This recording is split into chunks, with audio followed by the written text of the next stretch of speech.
Hello everyone, good morning. আজকে first time তোমাদের সাথে একটা মিনি ব্লগ শেয়ার করছি। আজ সকালটা না আমার একটু দেরি করেই হয়েছিল, তাই বলে শুধু আজ নয়, প্রত্যেক দিনই ঘুম থেকে উঠতে আমার একটু লেটই হয়ে যায়। তো ঘুম থেকে উঠে ফ্রেশ হয়ে ব্রেকফাস্ট করে আমি চলে গেছিলাম ছাদে। আর দেখো গ্রামের সকালটা কতটা সুন্দর আর চারিদিকটা কতটা শান্ত। তারপর আমি বসে পড়েছিলাম আমার সবথেকে পছন্দের কাজ নিয়ে।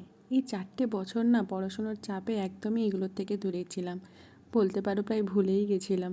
একদমই এগুলো করা হয়ে উঠতো না, কিন্তু সত্যি বলতে কি আমার এগুলো করতে ভীষণই ভালো লাগে। আর এখানে দেখো আরেকজনকে নিয়ে চলে এসেছে আমের আচার। আমার তো আমের আচার খেতে খুবই ভালো লাগে।